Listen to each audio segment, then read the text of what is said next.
Exactly, yeah. So if you look at the setup, you can see on the right-hand one there, a bit levelled off with your hips there, okay? Just getting a little bit more kind of hip tilt there, a bit more tilt over the spine there with your sort of address position. That's going to help you turn a bit on the angle we want to try and create, okay, yeah?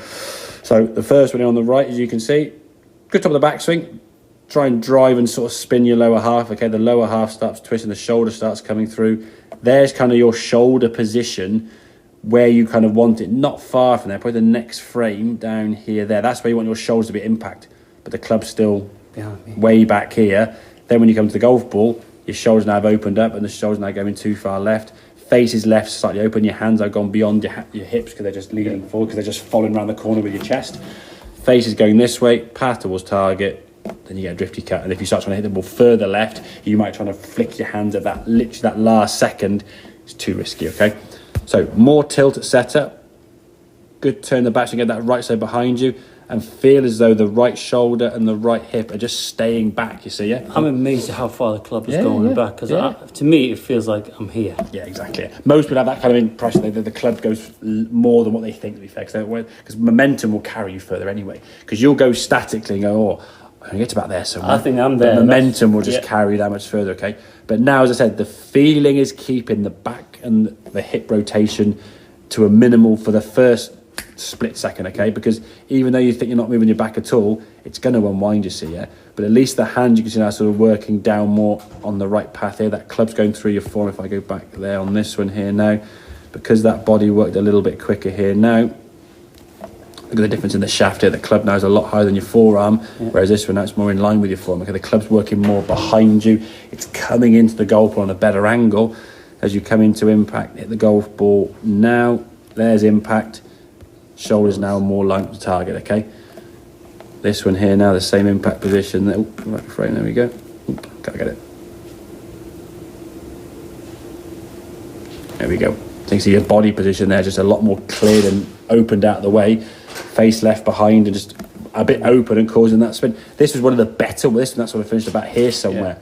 So the ones that are aiming over here somewhere, even more so, okay? But I mean, more so is like 2 degrees or 3 degrees. You wouldn't see that much difference with the camera, to be fair, but the fact you can sort of see your lower half is quieter, because you kind of put the brakes on in your head and stop the body rotation, the swing then didn't sort of continue on through the shot. But you see the ball flight, I mean, that's about as straight as a drive is going to be hit.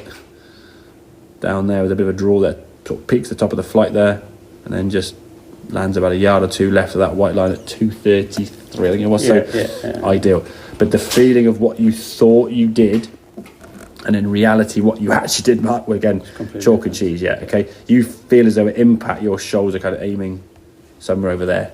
I mean, that would be kind of that's probably where you think your shoulders and body is as you're in the golf ball, and the club's still halfway down the downswing, because the body's gonna rotate. It's such a quick movement from the top. That's why drivers are so tricky, because it's a long club, the ball speed and the club is fast. It's a split second timing issue. Okay, you get it slightly wrong.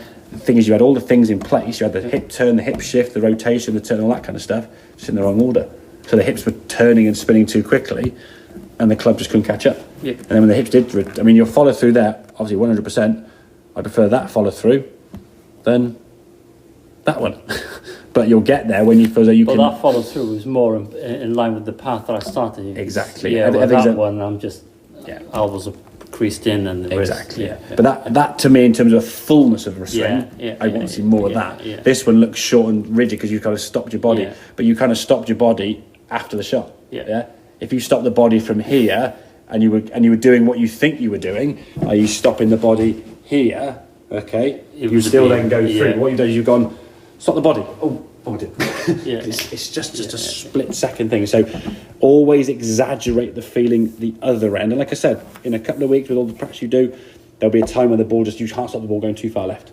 At that point, then you can start almost spinning hips a little bit quicker, and it's finding that kind of balance point between the two. Okay, the hips spin too quick and the shoulders open that way. Cutty right, lower half quieter, hooky left. Okay, get them matched up together, straighter. Okay, Mark. Yeah, good stuff.